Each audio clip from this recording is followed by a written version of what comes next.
CNBC TV 18 and CNBC Awaaz present The REIT Connect in partnership with IRA.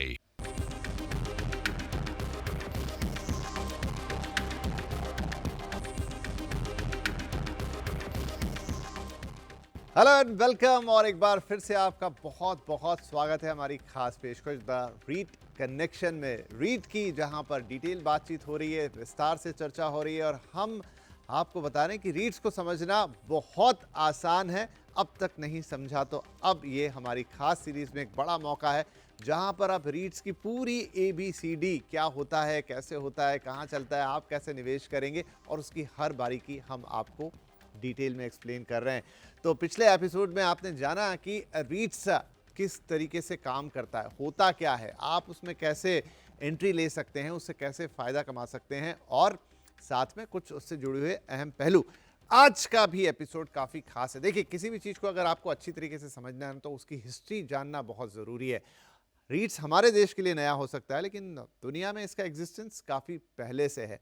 तो उन देशों में जहां रीट्स की शुरुआत काफ़ी पहले हो चुकी है, आज की तारीख में वहाँ क्या स्थिति है, क्या लोग उसमें निवेश करके वाकई में बहुत अच्छा मुनाफा कमाते हैं, पैसा कमाते हैं, कितना सुरक्षित है, हमारे देश में आया है तो क्या अलग हुआ है और यहाँ से अब हम आगे का रास्ता कैसे तय करने वाले हैं, ये कुछ अहम सवाल होंगे आज के इस एपिसोड में। और ये जानने के बाद रीट्स को लेकर आपकी अंडरस्टैंडिंग में इतना इजाफा होगा कि आप हमें धन्यवाद कहेंगे। तो चलिए आज के इस एपिसोड की शुरुआत करते हैं। आज भी हमारे साथ दो खास मेहमान हैं, कार्यक्रम में शामिल हो रहे हैं नेक्सस सिलेक्ट ट्रस्ट के इन्वेस्टर रिलेशन एंड स्ट्रेटेजी के हेड प्रतीक दंतारा और इस हफ्ते भी या इस एपिसोड में भी हमारे साथ है एमबीसी रीट्स के चीफ फाइनेंशियल ऑफिसर अभिषेक अग्रवाल। तो आप दोनों का बहुत बहुत स्वागत है। अभिषेक, पिछले एपिसोड में तो आपसे हमने ढेर सारी बातें समझी कि रीट्स होता क्या है, लेकिन इसमें थोड़ा हिस्ट्री में जाते हैं और इनफैक्ट प्रतीक आपसे भी हम बहुत सारी डिटेल में बातचीत करेंगे इसके बारे में। तो चलिए थोड़ा हिस्ट्री से ही शुरुआत करते हैं। अभिषेक,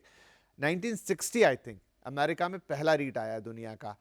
कैसे हुई इसकी शुरुआत, क्यों ज़रूरत पड़ी, कहाँ से ये कंसेप्ट आया, अगर आप हमें बता पाएँ। तो बात वही है कि वहाँ पे भी लोग क्या करते थे कि नॉर्मली जा कर के घर खरीदते थे या शॉप्स खरीदते थे, उसको भाड़ा में देते थे और रेंट आता था। कॉन्सेप्ट यही था कि हर महीने पैसे आएंगे, हर महीने कैश आएगा, बट गवर्नेंस डेफिनेटली उसमें दिक्कत होता है। और ऐसे कोई रियल एस्टेट खरीदना और बेचना, अगर किसी को प्रॉब्लम आती है या पैसे की दरकार पड़ती है, वो उसको वो रियल एस्टेट बेचना है कैश लेने के लिए, तो बहुत तकलीफ़ होता था। अगर बेचने जाते थे तो बायर नहीं मिलता था, ब्रोकर होते थे बीच में, टाइम लगता था, 6-6 महीने, साल भर लग जाते थे और गवर्नेंस भी कम होता था। तो इन सब को हैंडल करने के लिए ये रीट का कॉन्सेप्ट लाया गया। वहाँ पे भी 1960 में फर्स्ट रीट यूएस में आई थी। उसके बाद ये देश भर में आज के डेट में 1000 से भी ज़्यादा रीट है, 40 से भी ज़्यादा कंट्रीज़ में है। एशिया में 1989 में सबसे पहले मलेशिया में आया और 2019 में अब इंडिया में फर्स्ट रीट आया और आज के डेट में 4 रीट है। ग्लोबली बहुत अच्छा रिटर्न देखा गया है इसमें। इंडिया में भी रिटर्न्स आज तक तो अच्छे ही आए हैं। गोइंग फॉरवर्ड भी ऐसा लग रहा है कि हाँ, जैसे 12-15% तो रिटर्न देगा। डिविडेंड, जैसे हम बात करते हैं कि कुछ पोर्शन डिविडेंड होता है, कुछ पोर्शन कैपिटल एप्रिसिएशन होता है, वो दोनों मिला करके 12-15% तो रिटर्न आना चाहिए। तो इसलिए ये एक क्योंकि एक सिक्योर्ड स्टेबल प्रोडक्ट है, तो ग्लोबली जो पेंशन फंड्स होते हैं, EPFs होते हैं, वो सब उसमें बहुत ज़्यादा इन्वेस्ट करते हैं। और नॉर्मल रिटेलर्स, जो इंडिविजुअल आदमी होते हैं जिनको रियल एस्टेट में लगाना है और जिनको स्टेबल चाहिए, सुरक्षित पैसा चाहिए और हर क्वार्टर पैसा आना चाहिए, कैश आना चाहिए, वैसा जिनको लगता है वो इसमें इन्वेस्ट करते हैं। क्योंकि बहुत कम राशि में आप इसमें निवेश कर सकते हैं, जो कि रियल एस्टेट में निवेश इतनी कम राशि में इतना अच्छा गवर्नेंस के साथ कुछ पत्ते आपने इस एपिसोड में खोले, वो रिटर्न वाली बात आपने पिछली बार हमें नहीं बताई थी। चलिए उस पर भी डिटेल में जाएंगे कि रीट से रिटर्न कैसे, कितना मिलता है और दूसरी एसेट क्लास के मुकाबले कहाँ खड़ा होता है। लेकिन back to the history, Prateek, 1960s में अमेरिका में आ जाना, हमारे यहाँ 2019 में आना, इतना बड़े गैप का कोई खास reason? It's a process, right. आज ग्लोबली 40 कंट्रीज़ में रीट रेगुलेशंस इम्प्लीमेंट हुए हैं। 1000+ रीट्स हैं। टोटल मार्केट कैपिटलाइजेशन $2 ट्रिलियन का है। बहुत ही पॉपुलर कंट्रीज़ जो हैं वो हैं US, UK, सिंगापुर, जापान। हमारे वहाँ 2015 में रेगुलेशंस आए। 2019 में फर्स्ट रीट लिस्ट हुई। उसके बाद कोविड था, राइट। एंड ऐसे ऐसे जैसे रीट्स आती गई, नेक्सस सिलेक्ट ट्रस्ट अभी लिस्ट हुई है लास्ट ईयर। सो जैसे जैसे रीट्स रेगुलेशंस डेवलप होते जाएंगे, आई थिंक ज़्यादा से ज़्यादा रीट्स एक तो रेगुलेशन हो गया, और क्या वो मतलब आपको वो एसेट चाहिए जो रीट में आ सके, उसका मार्केट अब तैयार हुआ है हमारे यहाँ। तो विपिन जी क्या हो रहा है कि ये एक पूरा प्रोसेस है जैसे प्रतीक जी बता रहे थे, लेकिन 2005 के आसपास इसमें फॉरेन इन्वेस्टमेंट रियल एस्टेट में आना चालू हुआ, 5-6 के आसपास। उसके बाद यहाँ के जो डेवलपर है उनके पास वो क्षमता है कि वो इस तरह के बिल्डिंग बना सकें, ग्रेड ए जिसको बोलते हैं, या किसी किसी केस में ग्रेड ए प्लस, पूरे पार्क स्टाइल के एसेट बना सकें। अच्छा, पिछले एपिसोड में भी ग्रेड ए बिल्डिंग का जिक्र है, क्या होता है grade A building? Grade A का मतलब सिंपली आप सोचिए कि जितनी भी बिल्डिंगें हैं, जितनी भी ऑफिस है, उनमें से सबसे बेस्ट, ओके, तो सबसे अच्छी तरीके की बिल्डिंग, क्वालिटी स्टैंडर्ड वाली, जो भी स्टैंडर्ड आपने तय किए हैं उसमें वन ऑफ द बेस्ट, जहां फॉरेन क्लाइंट आए तो पहला हाथ वहां रखें। वहाँ रखे। और वो सब रेगुलेशंस भी आने लगे, गवर्नेंस का स्तर भी बढ़ना चालू हुआ। जब फॉरेन इन्वेस्टमेंट्स आने लगे, डेवलपर्स के पास भी वो क्षमता आने लगी कि वैसी बड़ी बड़ी बिल्डिंग इमारतें बना सकें, आने लगे, वैसे टेनेंट्स भी आने लगे। फिर इंडिया में जब ये वेव आया आउटसोर्सिंग का और अब ऑफशोरिंग का, जिसका मतलब होता है कि अब ये फॉरेन की कंपनियां इंडिया में आ रही हैं, अपने ऑफिसेज खोल रही हैं, तो वो रेंट भी ज़्यादा देने लगे। तो उसके कारण ये तब सभी को महसूस हुआ कि अब हम ये ला सकते हैं इस प्रोडक्ट को इंडिया में आपको लॉन्च एक कर पूरा सकते हैं। इकोसिस्टम उसके लिए चाहिए था, वो धीरे धीरे ओवर द इयर्स तैयार हुआ, जहां पर सारे प्लेयर्स आते गए, और फिर तब आपको लगा 2019, या बातचीत तो उससे थोड़ी पहले शुरू हो गई थी, सेबी ने पेपर तो शायद काफी पहले ले आया था, 2014 में कर दिया, आज 14 में, और उसके बाद 2019 में हमने रीट्स होता हुआ देखा। अच्छा प्रतीक, अगर मैं अमेरिकन मार्केट, क्योंकि पहला रीट वहाँ आया तो बेंचमार्क वो बन गया, वहाँ का ऑलमोस्ट 98% जो टोटल लिस्टेड रियल स्टेट है is a part of REIT, या REIT is a part of total real estate. 98%, मतलब इतना ज्यादा पॉपुलर है वहाँ की टोटल लिस्टेड रियल एस्टेट का 98% जो है वो रीट रियल एस्टेट है। वहाँ पे आप अगर देखो इन्वेस्टर्स भी वैसे हैं, 17 करोड़ इन्वेस्टर्स जो हैं वहाँ पे एक्चुअली इन्वेस्ट करते हैं रीट्स में। एंड इसके सामने अगर आप देखो इंडिया में 2 लाख इन्वेस्टर्स ही हैं जो आज रीट में इन्वेस्ट करते हैं। इट्स जस्ट अबाउट एजुकेशन जी, लोगों को पता नहीं है रीट्स के बारे में, एंड यूएस में लोगों को ज़्यादा पता है क्योंकि 1960s में पहली रीट आ चुकी थी। आज 200 प्लस रीट्स हैं यूएस मार्केट में। अगर हम देखें तो 1.3 ट्रिलियन डॉलर्स का मार्केट कैप है रीट्स का वहाँ पे, अकेले रीट्स का 1.3 ट्रिलियन डॉलर का। Okay, so I think education is the most important thing जो वहाँ पे है, हमारे वहाँ बिल्ड हो रहा है। लेकिन इससे ये भी पता लगता है कि एक ऐसा इंस्ट्रूमेंट है जो शायद काम करता है, मतलब आपने एजुकेट तो कर दिया, दैट इज फाइन, लेकिन लोगों को जब तक उसमें अपना फायदा नहीं दिखेगा, इंटरेस्ट नहीं दिखेगा, लोग उसकी तरफ नहीं जाएंगे। और अगर आपका टोटल लिस्टेड रियल एस्टेट का 98% रीट है, इट मींस कि वहाँ पर उसकी पॉपुलैरिटी काफ़ी है। और सिर्फ यूएस में ही नहीं विपिन जी, जैसे ऑस्ट्रेलिया में भी करीब 95% जो टोटल रियल एस्टेट लिस्टेड है उसका 95% रीट है। तो ऐसे और भी अदर ज्योग्राफीज में ये कुछ 50 से लेकर के 90% के बीच में है। तो ऐसा नहीं है कि ये सिर्फ एक ही कंट्री में अच्छा है, हाँ, मतलब ये हर देश में जहाँ अच्छा रीट किया आया है। और एक समय उसने बिता लिया, वहां पर फिर धीरे धीरे REIT is taking the place. लोगों को भी समझ में आया, और शायद कंपनीज के लिए भी इस तरीके से रियल एस्टेट को मैनेज करना, कमर्शियल रियल एस्टेट को, ज्यादा आसान है और ज्यादा बेनिफिशियल है। हाँ, और जैसे प्रतीक जी कह रहे थे कि ना ये अवेयरनेस की बात है, कि मतलब लोगों को पता होना चाहिए, लोगों में जागरूकता होना चाहिए कि ऐसा एक प्रोडक्ट है जिसमें हम निवेश कर सकते हैं, और धीरे धीरे ये बढ़ेगा। जैसे जो म्यूचुअल फंड इंडिया में आया उसको 30 साल लग गया इतना पॉपुलर होने में। अब क्योंकि डिजिटल मीडिया, तो हमारे यहाँ 64 के, हाँ 63, लेकिन करीब 30-35 साल लगा लोगों को उसमें निवेश समझ में आने में और निवेश करने में। आज का युग थोड़ा डिफरेंट है, यहाँ पे डिजिटल मीडिया है, आपके जैसे लोग इस टाइप का शो कर रहे हैं, थैंक्स टू यू। तो मुझे हमें लगता है कि ये और फास्टर होगा, और इंडिया में भी ऐसा कुछ होगा आगे जाकर के। राइट, तो हमने 2019 में शुरुआत कर दी, नाउ वी हैव 4 रीट्स, और जैसा हम सब जानते हैं कि बीच में कोविड का थोड़ा इशू रहा। अच्छा, अब चूंकि रीट्स की पूरी कहानी है वो कमर्शियल रियल एस्टेट के इर्द गिर्द, अभी तो हिंदुस्तान में फिलहाल 2019 वाज द ईयर जब commercial real estate was on the peak. 2023 के फिगर्स किसी ने मुझे बताया कि अब फिर से वो एक नया पीक आ गया है, और ये फिगर 2019 से भी बेटर है। एम आई राइट? हाँ, तो 2019 वाज कमर्शियल रियल एस्टेट के लिए सबसे पीक साल माना जाता है, क्योंकि 60 million square feet total lease हुआ था उस साल।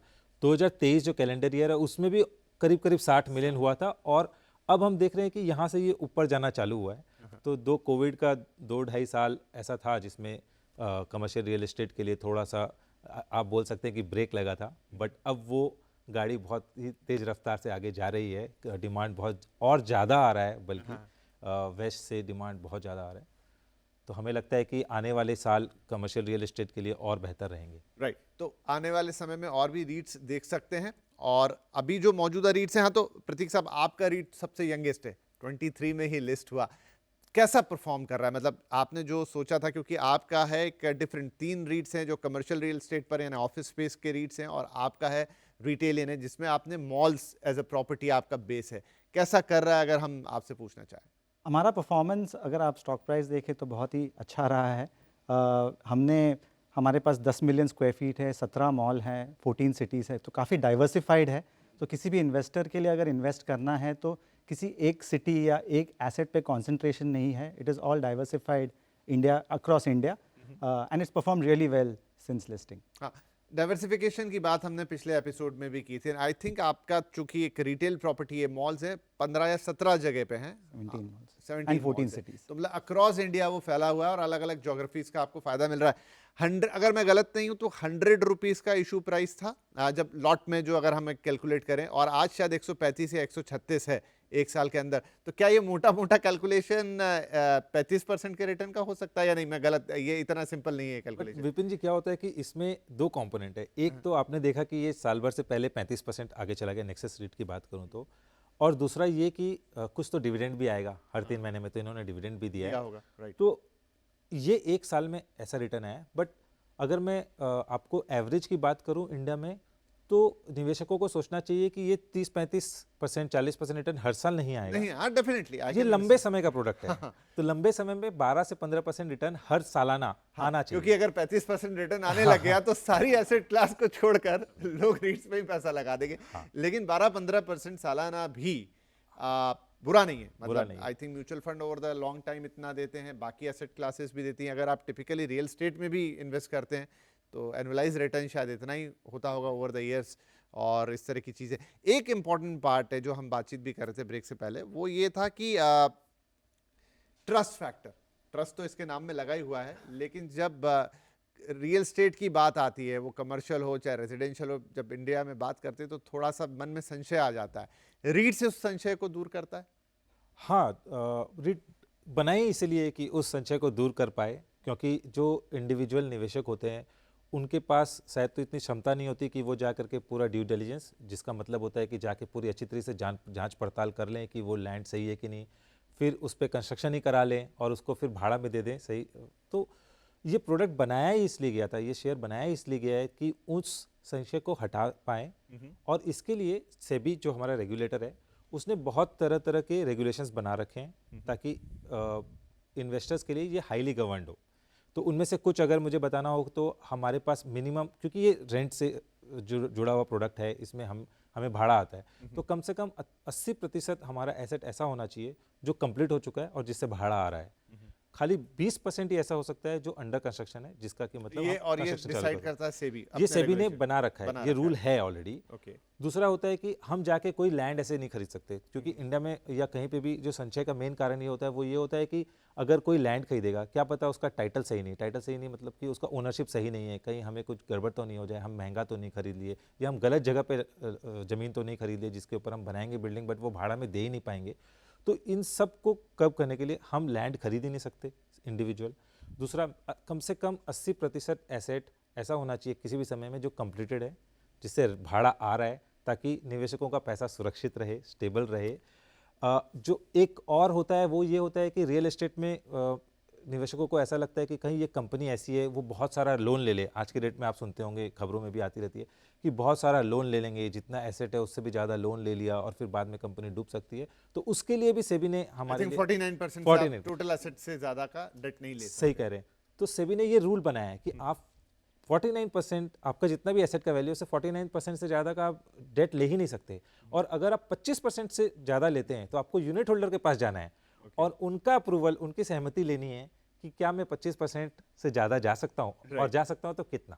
अगर वो अप्रूव करते हैं तो ही आप उससे ज़्यादा जा सकते हैं। तो ये इस तरह के बहुत सारे नियम कानून बना रखे हैं सेबी ने, जो कि बहुत अच्छे हैं, क्योंकि इन्वेस्टर्स को एक कॉन्फिडेंस देते हैं कि ये प्रोडक्ट बहुत ही सुरक्षित, स्टेबल प्रोडक्ट है आपके लिए। और आई थिंक और एक चीज़ है कि हम जब एनुअल रिपोर्ट की बात करते हैं, बाकी कंपनीज साल में एक बार एनुअल रिपोर्ट पब्लिश करती है, रीट्स को साल में 2 बार एनुअल रिपोर्ट पब्लिश करनी होती है, तो सेमी एनुअल रिपोर्ट बोला जाता है उसको।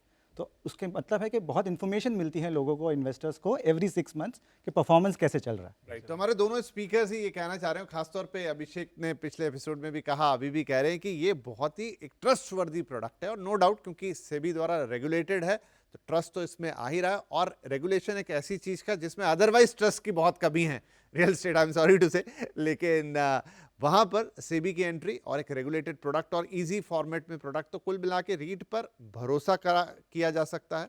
और पूरा जो रेगुलेशन है सेबी का, इसको एक बहुत ही ट्रस्टवर्दी इन्वेस्टमेंट ऑप्शन बनाता है, ये हमारे मेहमानों का कहना है। तो चलिए एक छोटा सा ब्रेक यहाँ पर ले लेते हैं, ब्रेक के बाद थोड़ा और जाएंगे आगे बढ़ेंगे कि अभी तो हम देख रहे हैं कि सिर्फ कमर्शियल रियल एस्टेट है और रिटेल है, आगे चल के इंडिया में किन किन चीज़ों का रीट का स्कोप बनता हुआ नजर आएगा, किस तरीके के रीट्स हम यहाँ से होते हुए देखेंगे, ये भी वैसे हम आगे के एपिसोड में विस्तार से बात करेंगे, लेकिन हल्का सा आइडिया अपने मेहमानों से आज लेंगे क्या क्या होता हुआ देख सकते हैं, क्योंकि आगे कई और रीट आईपीओ आ सकते हैं जिसमें अगर आपका मन है तो उस पर पैसा लगाने की तैयारी तो अभी से करनी होगी। एक छोटा ब्रेक के बाद बातचीत जारी है।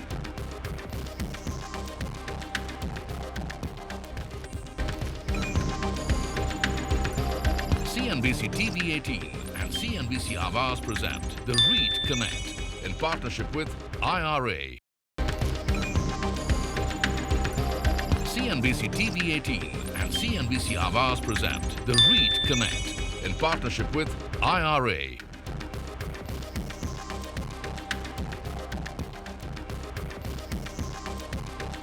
तो द रीट कनेक्ट में आपका एक बार फिर से स्वागत है, और मैं इसे रीट कनेक्शन बोल रहा हूँ, कनेक्ट से थोड़ा आगे लेकर जा रहा हूँ। तो हमारे दोनों मेहमान प्रतीक और अभिषेक हमारे साथ है, बड़ी इंटरेस्टिंग बातचीत चल रही है दोनों के साथ। तो ग्लोबली हमने देखा कि काफ़ी कुछ रीट्स में हुआ और एक बढ़िया ट्रस्ट फैक्टर वहाँ ओवर द ईयर्स बना है, इसीलिए हम देख रहे हैं कि एक majority of the listed companies का रीट वहाँ आ चुका है। होपफुली इंडिया में भी ये चीज़ें होते हुए हम देखेंगे। अगर मैं फिर से एक बार बात करूँ फॉरेन कंट्रीज़ की प्रतीक, तो अमेरिका, ऑस्ट्रेलिया, यूके, जहाँ जहाँ रीट्स है, अभी वैरायटी में क्या क्या है? हमारे यहाँ तो सिर्फ हम अभी 2 तरह के रीट देख रहे हैं, लेकिन वहाँ मामला कितना आगे बढ़ा ओवर द ईयर्स?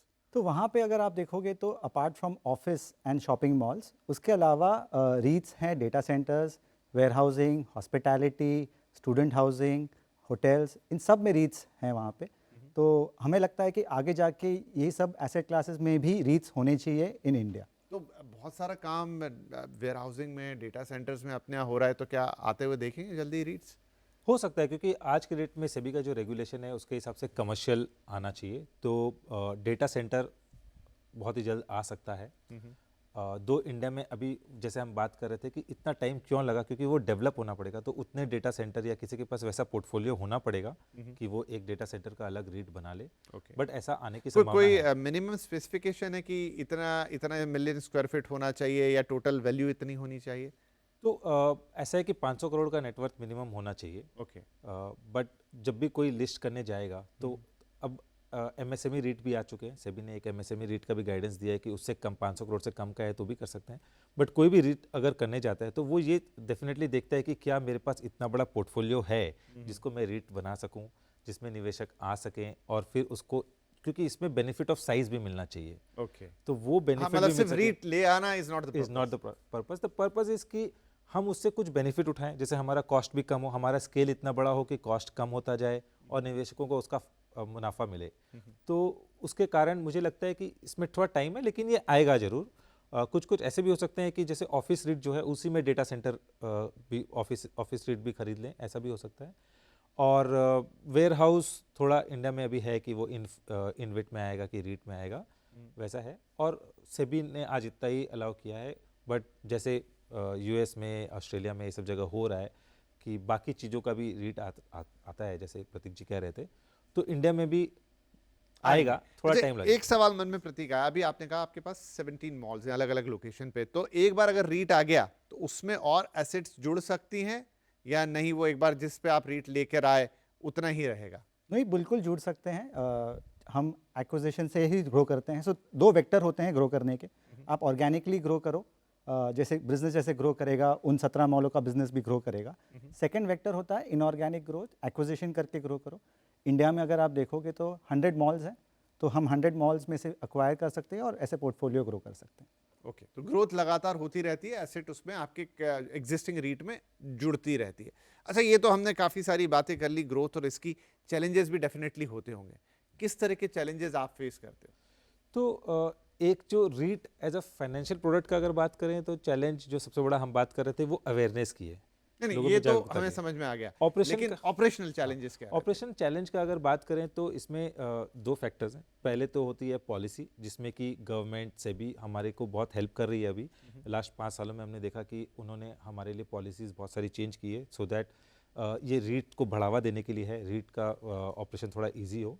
फिर भी कुछ कुछ रह जाती है, तो वो सब पॉलिसीज़ है। दूसरा है जैसे ये इंटरेस्ट रेट, तो इंटरेस्ट रेट अभी बढ़ा हुआ है, जो रीट के लिए उतना अच्छा नहीं है, बट अब यहाँ से बात हो रही है कि इंटरेस्ट रेट गिरेगा, तो वो रीट्स के लिए बहुत अच्छा होता है। दो फैक्टर में, पहला फैक्टर ये होता है कि जो हमारा कैश फ्लो है वो बढ़ जाता है क्योंकि इंटरेस्ट एक्सपेंस कम हो जाता है, और दूसरा ये क्योंकि इंटरेस्ट अगर जनरली इंटरेस्ट रेट कम हुआ है इंडिया में तो शेयर प्राइस पे उसका असर आता है, और शेयर प्राइस ऊपर बढ़ता है तो निवेशकों को कैपिटल गेंस वाले साइड में, जो दूसरी वाली साइड है उसमें भी फ़ायदा होता है, और जो पहली वाली साइड है कि कितना मैं उसको डिस्ट्रीब्यूशन डिविडेंड के तौर पे दे रहा हूँ वो भी बढ़ता है, तो दोनों तरह से फ़ायदा होता है। क्या इंटरनेशनली कुछ ऐसे भी एग्जाम्पल हैं जहां पर मतलब रीट्स के परफॉर्मेंस को लेकर सवाल उठा हो या कुछ प्रॉब्लम्स आए हों?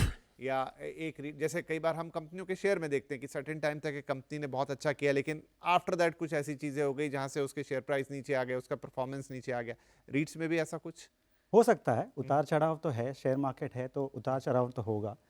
लेकिन अगर आप कंसिस्टेंसी की बात करें तो रीट्स ज़्यादा कंसिस्टेंट है, क्योंकि Okay. कंसिस्टेंटली डिविडेंड देते हैं, कंसिस्टेंटली अप्रिसिएशन होता है अंडरलाइंग एसेट्स का।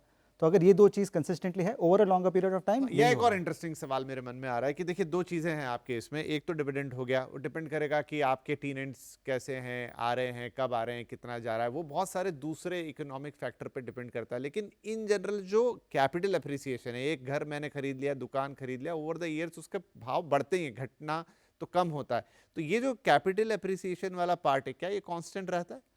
तो ये हर साल कांस्टेंट नहीं होगा, जैसे मैं कह रहा था। कांस्टेंट मतलब ग्रोथ में कांस्टेंट होता है। तो इसमें क्या होता है ना कि ये एक लॉन्ग टर्म प्रोडक्ट है, इसका मतलब कि इस बहुत लंबे समय के लिए निवेश करने वाला प्रोडक्ट है, और अगर आप लंबे समय तक निवेश करेंगे तो डेफिनेटली जो आप कह रहे हैं कि ये बढ़ेगा ही।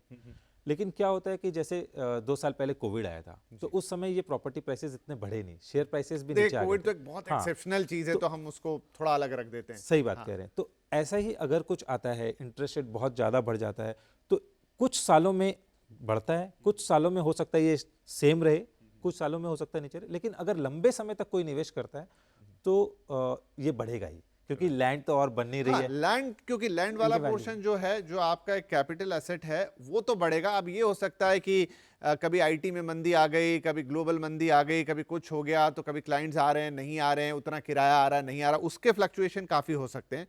बट जो आपका capital appreciation of an asset है, आई थिंक उसमें तो एक कांस्टेंट ग्रोथ वो होती होगी। और वो कैपिटल एप्रिसिएशन जो है, जो बात कर रहे हैं, वो दो तरीकों से आता है। एक तो प्रॉपर्टी प्राइसेस ऐसे भी बढ़ रहे होते हैं, लैंड की प्राइसेस बढ़ रही होती है, और दूसरा आपने कितने अच्छे टेनेंट्स को कितने अच्छे प्राइस पे भाड़ा में दिया है, वो उसका वाला भी तो है। फैक्टर होता है। हाँ। तो हाँ, ऐसा हो सकता है कि कोई 2-3 टेनेंट एक सालों में छोड़ के चले गए, तो उस साल प्रॉपर्टी प्राइस हमारी ज़्यादा नहीं बढ़ी, लेकिन जब वो वापस भरेगा तो प्रॉपर्टी प्राइस डेफिनेटली बढ़ेगा।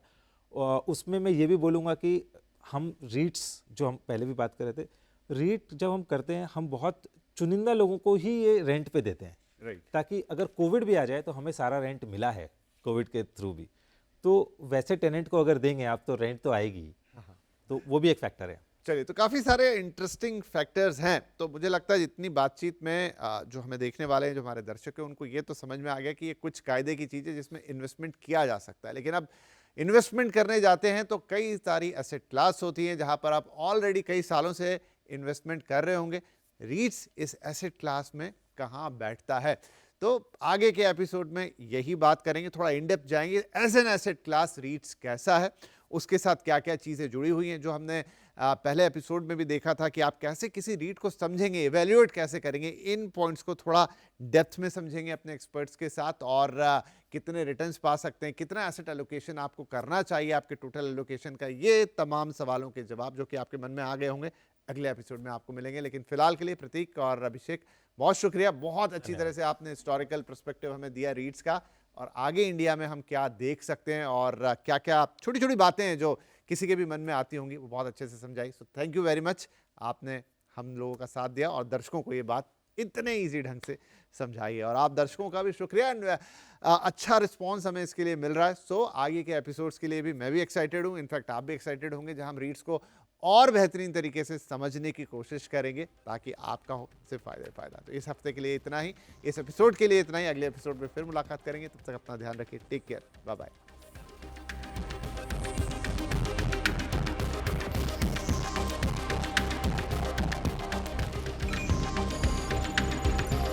CNBC TV 18 and CNBC Awaaz present The REIT Connect in partnership with IRA.